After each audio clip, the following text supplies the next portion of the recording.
All right. Nice. Have a good show, guys. Thanks, Joe. Thanks, Joe. Yeah, thanks, Joe. You should do producing for us. You fucking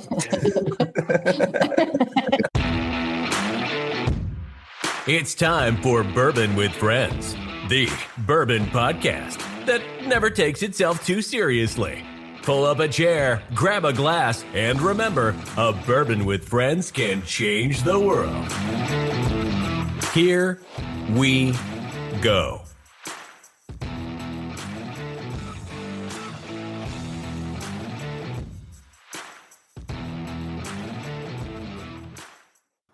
Hey, everybody, welcome to Bourbon with Friends. Myself, Adrian, and Martin are here to talk about whiskeys from around the world and how a bourbon with friends can change the world. How are you guys doing? Good. These chips are really good. Sorry. What are we doing? Good.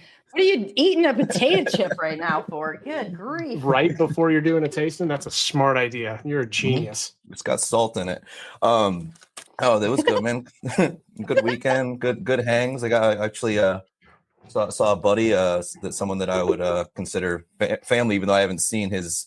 So hold on, let me repeat that. So I saw one of my good friend's brothers, who I have not seen in about 18 years. Wow. At the bar yesterday. So that was pretty cool. So I actually Nice. got to hang out with him yesterday for a little bit and, catching up on life and whatnot. How about you? Adrian? Yeah, I had a pretty low-key weekend after the last couple weekends I had. I just, made some cocktails at Edwin Co., and that was about it. So, I'm still recovering from surgery, so I'm not moving very much. Yeah. Yay. So if you guys noticed, we're glad you're here. We're glad you're here. What? You're fighting through it, man. You're fighting through it. You look good. Yeah, You look like no you meds. look like you're on the ups and ups. And is that how you say it? Up and up. The up and up. Is that how you say it? That's The cool. up and up. Well, we have, speaking of, I just realized I did a lead in without even really intending to do it that way. You did. I was just going to remind you of that. So speaking of brothers, we have Deondra Randle, Brother Whiskey. What's up? What is happening? Yep. Well, we'd love to talk to him, but he put himself on mute. I know, right? I wasn't sure. How's it going, everybody? Good. Good, man. Really good. Really good. Happy to have you here for sure. Thanks. I'm glad to be here. It's a Monday, and we get to drink whiskey. Mm-hmm. Yeah, we do. And Yep. with friends, right? So Yes. why not? Makes it rounds out the Monday really nicely for us most of the time. So Yeah. Just a little extension of the weekend. yeah. I mean, what's better than drinking whiskey after you drink whiskey all weekend? So Absolutely nothing. Show off drinking whiskey on the weekend. Gotta have fun. All right. So Deondra, tell us a little bit about your story. I saw obviously that you are more of a corporate level businessman, but how did you get into whiskey? How did it all get started? I think you're muted. Is he muted here? again? I promise I'm not doing that on purpose at all. I didn't even reach to touch. Joe? So I am a corporate guy.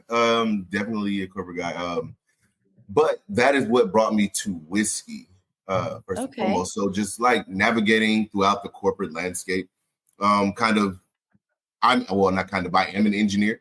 So I'm an engineer, and I was in the railroad space for a long time, for a good amount of time, right? Oh, wow. Okay. So doing design and all the engineering things for trains in engineering. But those guys like to drink. A lot. So, coming out of college, I kind of drank a little bit of, whatever I could in that space, just drink whatever you can. But then outside of that, everybody in the railroad space or engineering space was really just drinking a lot of whiskey, and I didn't know a lot about it.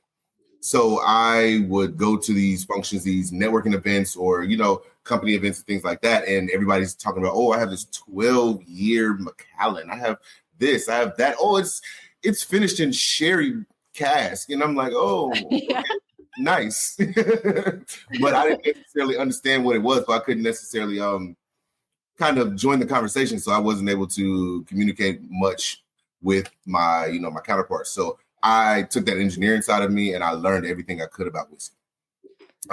Delved into the depths of it, the distillation process, the barreling, what the difference between a toast and a char, all that kind of stuff, just everything about whiskey. And then I started to push that narrative out to people that I knew also, so that they could understand it and into the circles that I frequented as well, so that we could build our own network. And I know I wasn't the only one that felt like my knowledge was lacking in whiskey. So somebody else needed the information that I brought to myself. So I started to push that to everybody else and do events and all kind of stuff like that and tastings. And so that kind of developed into Brotha Whiskey itself. So I was the persona of Brotha Whiskey, which is why it says established in 2019, because that is when I took on the persona of Brotha Whiskey. And then that grew a lot larger into a whiskey itself. Which is where we are today. And then I identified a gap for a premium Black-owned whiskey, especially something that's craft in this new space. There's a lot of new weeded whiskeys, fully weeded whiskeys, 95% weed whiskeys and things like that. They just created a category for it this year or last in Spirits Awards. So now there's an actual wheat category, which is great for us. It's definitely... not crowded, so we don't have to get in the bourbon lane or the rye lane where everyone else is. We can kind of get here and kind of grow on our own. So that's how I jumped into the space specifically, a little early, like just a story. Short story. No, that's a great story. That's awesome. And it's crazy what we were looking for. It's crazy how fast it can go from a mild interest to a hobby to what you're doing, right? Yeah. It goes really quick. I can agree with you. I worked for a tank and rail car manufacturer when I got out of college, and those boys like to drink. They like to drink. So yeah, I definitely know. I just drove a tank in the military, so I get it. Yeah. And we just drank. So I'm a little curious on why weeded. What was the purpose of weeded comparative to all the other blends that you could have done out there? And why this specific blend that you have? So it's 95.5, correct? Yes. Yep. Yeah. 95.5. So honestly, just being able, like COVID, I got to taste a lot of whiskey. A lot. I had just an immense amount of time on my hands during COVID, and I was just sitting in the house, and exactly. We got to just drink and try everything. Here's to that. Yeah. All the tariff walls came down. We had to try stuff from other countries that were shipping it in, So it's like I got to go around the world in my apartment and do whatever I wanted as far as whiskey, and then do all the videos and tell everybody and talk to everyone, right? So I fell in love with weeded whiskeys then, because a lot of the premium whiskeys now and in the past have a wheat component, but they use wheat more so for flavor and finish. So I had some whiskeys that had that wheat component, and I tried the same whiskey without the wheat component, and then I tried it with the wheat component, and then the wheat had always won to me.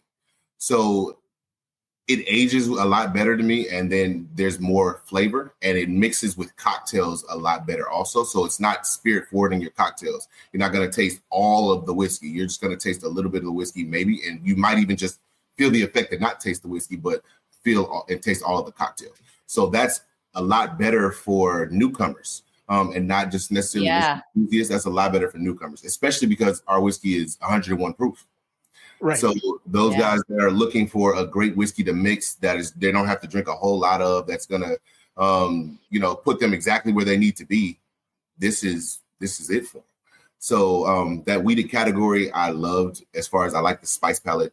I like tasting the oak in it, the dark berries, the caramels, all that good stuff. I can taste all of that in my palate. And when I started going through that process, it was just something that I fell in love with. Well, I can tell you right now, this is the first time I've had a drink since my surgery. Actually, a couple days before my surgery. Congratulations. I made sure I did not have any medication today, so I could do a little sample of this and make sure you try it. Nice. But it is very complex. Yeah, no, I'm not. Just to show the bottle a little bit. Fun fact. See you. I got your sample, and I've recently moved all of this whiskey into this room, and your sample did not survive. So I thought, okay, I guess it's a sign that I need to buy a bottle. So that's what I did.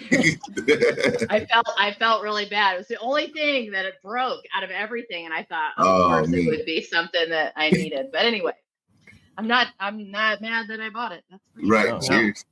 What was? I mean, go ahead, Brian. no, I just want to go over the sample really quick and try to figure out. Yeah. Yeah, Martin, because you and I are pretty good at tasting notes and everything like that. And I want to get Deondra's perspective on our tasting notes and Adrian's as well, because she is getting a hell of a lot better and growing into whiskey like got everybody some knows. nice legs for sure. Thanks. I try. But I want to get the notes from everybody and get your opinion, Deondra, on how we're doing this, because usually Adrian just jumps on the website and Martin and I pick out the notes out of it almost completely, and we have no idea what the fuck we're talking about half the time. All right, let's see. I can do that. There's like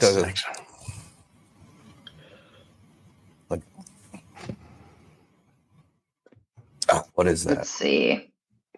Let's go to the home page. I don't know. I'm getting a dark leather with like toffee and almost borderline like coffee.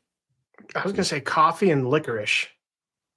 Yeah. Licorice for sure. I think that's the one I was trying to pin down. It's got that almost sour note, right? Are you saying, is this your nose or your palate? That's just the nose. Okay. It's the nose, yeah. Yeah.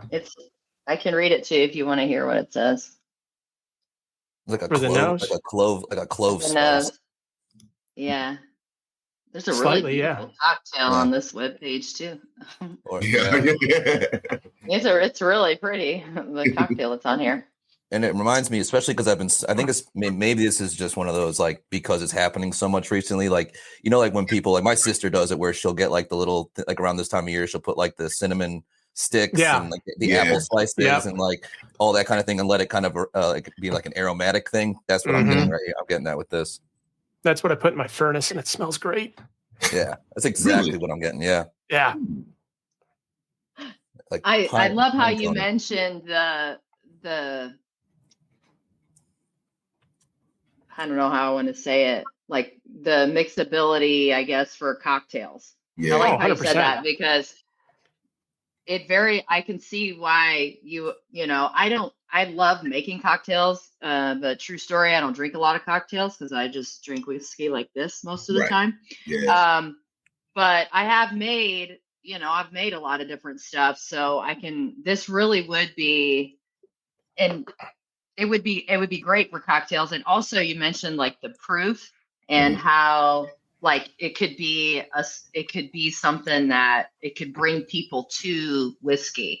And a couple weekends ago, I was with some friends, and there was somebody there that was not a big whiskey drinker. And we were trying to look at our friend's collection to pick something out for her to drink that wasn't a crazy proof, that would have been something easily palatable for her to try. And it was a little bit difficult to find something for her, but this would be really good for that. I think this would be really good to bring people to whiskey for sure. Yeah. Definitely. And we were actually even talking about it recently, just having that like 4 cocktails. People would be like, oh, well, it should be those kind of lower proof things. It's like, no, I think it always has to be above 50%. Yeah. To really shine through, in the kind of in the mix there. But I'm kind of curious. You said that you sort of fell in love like with the weeded thing, and I always feel like it's almost the opposite sometimes. Usually people fall in love with like the rye side of things, because maybe it's more of the prevalence of rye, especially nowadays. Do you remember the exact weeded that it was that kind of sparked that made you fall in love with it? Honestly, no. Just, do you have a lot of R&D happens since then? Yeah. I do have some that I like, but I don't remember the specific one that actually made me fall in love with them. Honestly, because once I found out that I liked weeded, I went down a rabbit hole. Yeah. So I've had a lot of them. Like the Boheims and honestly, even some of the shucks. Yeah, I went down Mr. Pleasance and Okay, there we go. Yeah, Mr. Pleasance and Boheim's, and I've literally went down a rabbit hole. So I've tried it probably almost all of them. And just whether they're the similar mash bills, the same mash bill or whatever it is, I've tried to go through all of them just to make sure that I'm covering my bases. And like I said, that's just the engineer in me. I just want to make sure that it's on the market, and when I taste it, mine is still more palatable or comparable when I am the judge at the spirits competition in my eyes. So right. I want to make sure that, I'm doing everything right because I want to stick in the weeded lane. And it's crazy because I live in a rye region. So I live in Maryland. So I live in this rye region. Everybody's like, oh, so it's a rye. No, it's wheat. That's where I'm at, is the rye land. I'm in rye land right now. I haven't tried a lot of weeded, but what I have found is in trying some new weeded stuff, for me, I know I have confused it with rye before just because has a little bit of peppery sometimes to it that rye has, but it's not, this is far more smooth, I would say. It's not as bitey as a rye is. I think it's always dessert notes for me with weeded whiskeys. Like I get like the vanilla ice cream. You get even like a little bit of that kind of like like when you have the ice cream that has coffee things in it or like something like that. Like it's got That's what I was getting was toffee. Yeah. It was like vanilla bean and toffee combined. I can read the palate. A rich blend of sweet toffee, spiced oak, and caramel, balanced with ripe berries and a whisper of cinnamon. There we go. We got close. Yeah, we got close. You guys were hitting it. I'm not that good, Deondra. I am not that good. Also,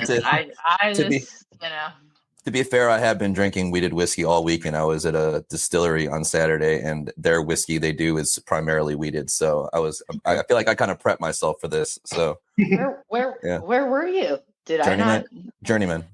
I guess I didn't realize their stuff was predominantly weeded. I didn't know. Most of it is, yeah. Always based. They have a lot of weeded whiskeys, yeah.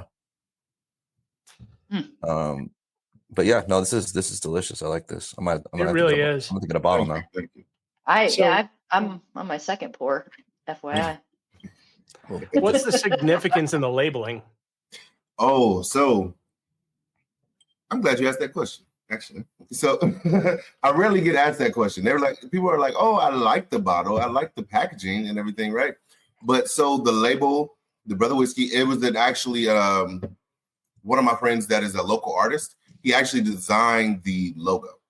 So he designed the logo back in 2019. He does a lot of stuff in the DMV area. So that was designed by him. And then in the background, it has the stained glass window, which is very significant. So when I started doing videos, like reviews and stuff of whiskeys and things of that nature, like back in that COVID era or before, I was doing it in my old apartment. So imagine behind me being my front door, and the front door had a stained glass window on it. Awesome. I could tell that's what that was. I wanted to ask. I like that. Yeah. And because the tape on the side here and then on the front around there. Yeah, absolutely. I love that. So it's like the story behind the brand. So I put the stained glass window behind the logo and the brand and all that stuff. So, those are the colors, and the two glass, which kind of signify fellowship, because sometimes I do drink whiskey alone, but sometimes I drink it with friends. I'd rather drink it with friends most of the time, but I'm definitely going to drink it alone. But so everything on the actual logo actually has, significance. So there's not one thing on there that doesn't have significance. And before I tell you that, that was okay. So it would go off of your quote that you have on your website, a legacy that transcends generations. Absolutely. Because you have the generation of when you started to where you're at to where you're going, right? Yes. Yep. And and also there's probably on the website as well that says that we're a brand that's built off of journeys and stories and shared stories. Because I did not originate here in the DMV area, but this is where I chose to be at home. So I'm originally from Portland, Oregon. Oh, nice. Way completely on the opposite side of the country. We can probably get to Europe quicker than we can get to Portland at this point on a plane, right? Probably. Yeah, from the other side. And then I left Portland, went to college in North Carolina, moved around the country doing, professional work, all that good stuff. So I lived in upstate New York and Boston, and I spent a little bit of time in Utah and everywhere, Maryland. And now I'm down here and I moved to DC, and now I'm in Maryland. So nice. I thought I moved around a lot. like I only been in 4 places, but that's cool though. No, now I know you said that the vision's the weeded thing, but has there been any like rumblings, any talks of doing any kind of other types of releases even within just the weeded realm? Yeah, so within the weeded realm, I've been doing some experiments, which I like to do a lot. I do have some other releases that I'm cooking up in the background. Nice. Some different cast finishes and things of that nature. I do want to stick with weeded because it's really an untapped lane. It's really an untapped lane that I don't understand why people don't dig into it deeper, but I'm fine with that because I'll be the one to do it. So it kind of helps me stand out. So I'll stick with that myself, but I do want to stick into that weeded lane. And I'll probably work with a few other distilleries to do some barrel picks or things like that. And I do want to have a tasting room eventually. Don't have one yet, but aren't too many out here in Maryland where I am. So I plan to get one of those soon. Yeah. No, there are not. I just started distributing out there, so I get it. Yeah, there's just not much. Do cigars and tasting room. I think that would be great. Absolutely. Yeah. And I'm like, there's a bunch of bases out here too. So like getting on base and around a base, you can't live out here and not be within earshot of a base almost, honestly. So, 100%. You got 1, 2, 3, 4, 6? No, 7. 6 or 7.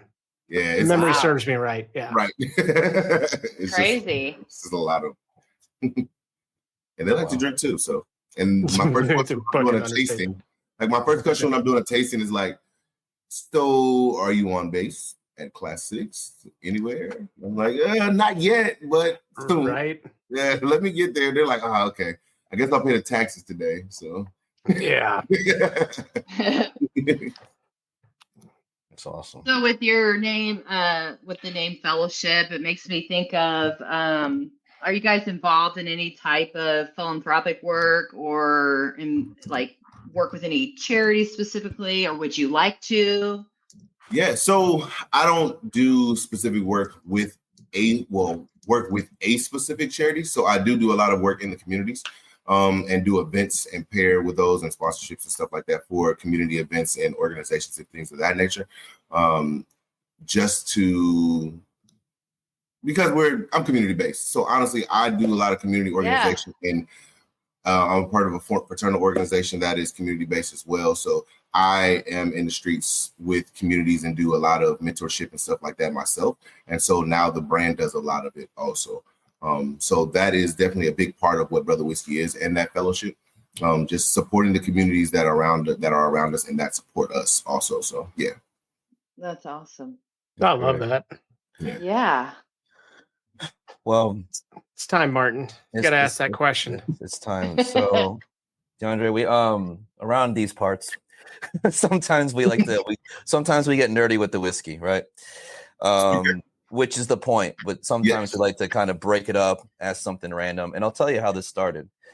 So, Adrian hates squirrels, and on our first recording that we ever did, she actually was trying to hit one with a broom that was in our garage while we were recording. Not true. None of this is true. Actually, we don't know at this point how it happened because we've made up so many different stories. But basically, something on our very first recording when we took over as hosts had to do with squirrels, and then we just started asking random squirrel questions to our guests to kind of just break up the whiskey questions, right? Okay. So it's for fun. It's all fun. Yeah, it's all fun. There's no right or wrong answer to this, but there's awesome answers to this. So basically, the one that you get today, and I'm actually surprised we've never asked this one, by the way, if I can say that, because I figured we would have asked this one by now. But basically, your question that you get today is: if a squirrel was a superhero, would he be? What kind of superhero would we be? And would and I don't know how familiar you are with like comic books, but like, would he be DC versus Marvel? Ooh. Or would he be a train conductor? He's really thinking about this. I am. So, like, if a squirrel were a superhero, what kind of superhero would he be? And would he be DC or Marvel? Mm-hmm. Trying to think of the different superheroes first, right? I don't think there's a squirrel man. I did Google that. No, there's not that I can think of, at least. I can't remember. Not that I know of, at least. Yeah. I'm not sure. Yeah. I know there's like a cartoon one, but that's not like DC Marvel. That's not an actual superhero, Yeah. and that's probably Yeah, his name is Rocky. right. Right. So like, His superhero power was that he could talk. So, yeah, No. right. He could fly. Yeah. Fly. and he hung out with a moose a lot. So Yeah. So I'm assuming that this squirrel, I'm gonna assume it's a flying squirrel, first and foremost. And I'm gonna also assume that he can definitely fly better than Batman, because he cannot, even with his suit and wings, right? yeah, going after I'm Batman. gonna have to say Marvel, because Marvel comes up with the craziest superheroes out of I nowhere, see that. and Okay. half of them don't have actual superpowers. They That's just true. fight really well, Or they make cool suits. or they make cool suits. They always Yeah. have the best, swag, right? Yeah, Right. real. But type of superhero would he be? He has to be a ninja. Okay. Oh, I love how he said he has to. Got fucking little quick. Listen, he has to be a ninja. He has to be a ninja. He like lives in the trees, but it's like a big A treehouse ninja fortress. flying squirrel. Yeah, like a flying squirrel that lives in this treehouse fortress. It looks like a regular tree, but once you get inside of it, it's like a mansion. It's expansive. Like it's like one of those things that's like a hologram that you like fly into the mountain, but there's a hole there. But Okay, so you're trying to do like the Wakanda reference where they're flying. Yeah, right. Yeah, okay. I love that movie. Are you By the kidding? way, hold on. My reference for that was like, I thought it was like when you like the Keebler elf commercials, like where they stuck their head in the tree and there was just like a little world that was inside of it. Like that's where I was going with it. nice. Well, he said hologram. That's how my brain went. You know. Yeah. Plus, I've been stuck in a chair for 4 or 5 days, so I've just been watching every movie on Earth. It's a good That's movie. awesome. Yeah, That's he awesome. knows to ride. He's a ninja. So He's a ninja. He's trained. yeah, and all of his like weapons like shoot acorns or something like that. Like, Where are these? Okay, Are there many ones? where is he storing these? And does he have His a mouth. suit on? He has to have a suit. He has to have the coolest suit. Not sure what it looks like, Yeah. but like he's not gonna store the acorns in his mouth. Oh, he doesn't do that. I mean, unless he has like He can't talk normally. Like he you're just, right. Like, got a backpack, you can't do right? much with that, right? Like, we're Randle. Like what? yeah, he can't do much with that. But I mean, yeah, unless he has like a never-ending stomach, like he can just store them and regurgitate them. That's true. That sounds expands. disgusting as fuck. Yeah. It's But just very interesting at the disgusting. same time. he just throws up acorns on people. Right, I was trying not to go there, but I'll go there. shit. Now we're That's here. fine. Now we're there, right? Yeah. Oh my god. This is such a good answer that I did not expect. This is so good. That's so And good. look, you asked me about superheroes. I'm gonna Yeah. take it back. My imagination is 3 years old. So Oh, honestly. no, you're good. There's I think this is going to be the ninja squirrel that takes over Brother Whiskey. there you go. and we got the title of the episode right there. So Yeah. that's awesome, man. I appreciate you indulging that question again. It's just kind of fun to, like I said, we can get deep into the whiskey and we'll get back to it, obviously, but it's fun to come up with stuff. Also, do you guys know that there's such thing as a condiment man? Like I just found that out that there's a superhero. He's actually a villain in Batman's universe called Condiment Man, and I think he just like shoots like ketchup and mustard. Like Batman's like got technology. That's not going to do anything unless he's got a hot dog. So he's like one of the rejects that didn't make it to film. Yeah, honestly. Yeah, like you barely know about him, but I just found out about it the other day. I was like, that's the stupidest super villain. I I really wouldn't even hope be he's not scared of him. shooting mayo. Oh, well, he might. Ew. That's how he got condiment kids. So, I mean, that's...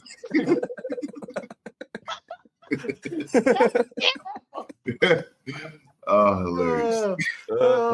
This is how Anyways, we got canceled, whiskey. ladies and gentlemen. So normally we ask this question at the very end because it's something we all love and we're all adamant about, and we love to hear every single person's question about this and what's going on with it. Can you give us your favorite whiskey memory? It could be from a kid, or it could be a spirit. It could be anything at all, like from wherever. It could be even a family member drinking whiskey that you remember. What's your favorite memory around whiskey or around a spirit? It's a great question as well. Let's see. Let's sift through my whiskey memories. I will say one that actually stands out pretty thick is there's the Scottish holiday. Shit. I can't remember the name of the holiday, but I know what I ate and I know what I drank. Maybe you guys know and you eat haggis. It's called the Highlands Day. Okay, Highlands Day. So Yeah. I had a bunch of coworkers that they were all Scottish or from London. They were all from over in that area, right? That region. And they were like, oh yeah, so let's go out. It's Highlands Day. Let's go out. We were in New York and we were all working, and it was a British company. So we're going and we're this bar, we're all drinking scotch and we're drinking. And then they're like, okay, so this is what we do on this holiday. And they're like, we eat haggis. I'm like, okay, I like everything. Let's eat. All right. I said, but what is haggis? I wonder if it was Burns night. Burns. That's what Yeah. it is. Burns. Yeah. It was Burns. Yeah. Yeah. No, Yes. I mean, that's been a minute. Yeah. Yes, it was Burns. So, and we're eating, and they're like, oh, so what is haggis? And they're like, it's like nothing intestines. It's like the heart, right? Or intestines. It's basically minced meat It's and vegetables meat in the lining of a sheep's stomach. Yeah. But what is the meat? The meat is It's like a minced meat. It's like a ground, like kind of like a ground beef. It could be a Yeah, bunch like- of different stuff. Yeah. yeah, because they told me like originally haggis is like the heart or something, but they just can't sell it in the US. No, It's like yeah, you can't have No. it here, yeah. Yeah, they No. can't sell it here. So they come up with a version of it. So I'm like, oh, nice. So Yeah. that's what we had that night. And it was actually good. It was actually pretty It is good. It is good. Yeah. Yeah, great. It was really good. It was good. I And we had it, drank yeah. a lot of whiskey that night too. So it was a new experience. It was a very new experience, but it was amazing. So we drank a lot of whiskey, a lot of scotch in that bar that night. That was That's awesome. that was a fond memory that I keep coming back to because I'm like, did I really just eat that? Yeah. But I Well, did. there's nothing wrong with that, man. You ate something that's Martin's family's recipe, probably. Okay. Yeah. So for context, they just don't go out and kill sheep, but like, well, Right. Liar. well, they do. So, yeah. Okay, Joe. My parents are from. My whole family's from Scotland, so Okay. yeah. So like they actually tricked me back in the day. The first time I think I was 5. The first time I ever went there, and they told me that it was meatloaf, and I ate it. I was like, "Oh, this is awesome!" They waited like 2 years to tell me what it actually was. Like, when they told me, I'm like, "Ugh," but it was good, and I had it after that multiple amounts of times. So Yeah, yeah, it's actually good though. Yeah. yeah, it is. It's not terrible, but that's But if I awesome. saw it on the menu and saw what it was, I probably wouldn't order it just because of what I saw. No, But then I'm like, Bingo. I I get a just try burger. everything once. So I'm like, yeah, why not? Ah, It was good. it's a good experience. If you haven't had Yeah. monkey brains, you're losing out. Ooh, I haven't done that. Squirrel brains. That's the real I know, that's delicacy. what I know, right? That's exactly where my mind went. I'm not going to ruin got me, squirrels Mark. for you guys, so Superhero squirrel Um, brains. Those are the best. they just keep expanding. Right. So to end it, I'm going to shut up, and because that was just an awful thing for me to say at the very end, right there. Squirrel brains. Yeah, Martin, do you got something to say? Ooh, do I? Thanks. I do. So this is this is something we do all the time. This is our sponsor spot. Sorry, I want to say thanks to our sponsor. Obviously, as always, what we do, 10th Mountain Whiskey, guys, and you can find them on all social media platforms, as well as 10thwhiskey.com. Right now, guess what you can do, especially for the holidays? Why don't you go do it? Go there and get a discount if you put in BWF15. For a 15% off discount, guys. It's the holidays are coming up. Go buy a hat. Buy your family whiskey, for God's sakes. That's what they want. They don't want socks again. Nobody does. Well, I mean, I do. I actually could use some socks right now. But go to 10thwhiskey.com. Get yourself some cool stuff. And then you can find them in 41 different states through online distribution, as well as 28 states across the country through regular retail distribution. And if you guys have any questions, you can reach out to them at 10thwhiskey.com. Again, I would like to thank 10th Mountain Whiskey for being the sponsor on the podcast. Thank you. That's one of my All best right, yet. DeAndre, and I really want to thank you, man. Yeah, honestly, everything man. that you've done. This whiskey is absolutely phenomenal. I love it's the really little good. cup you sent it. I can't really turn that fast right now, so I'm gonna not try to pick that up. But I do like that little cup you sent us as well, because that's kind of really cool. Mine's, Yeah. mine's up there on the shelf. You didn't Show break that off. too? No, the cup I did not break. Thank God. I would hope not. Yeah, right. It's plastic. Hello. Right. You don't know what she's capable of. Wait, no. This is also true. Yeah. But yeah, honestly, it's been a great conversation, man. Thank you so much for It really sending those has. samples out. Yeah. And thank you for everything that you're doing for your community around your area and helping out the local people and everything that you support and continue to do to this day. So thank you again. And well, cheers to you really quick. And then remember, everybody, a bourbon with friends can change the world. Have a great day or night. All right, cheers. Cheers. y'all. That's it for this episode of Bourbon with Friends. Be sure to subscribe so you don't miss a single episode. While you're at it, leave us a review to make it easier for others to find the show. You can also check us out on Instagram at Bwfpodcast. Thanks for listening.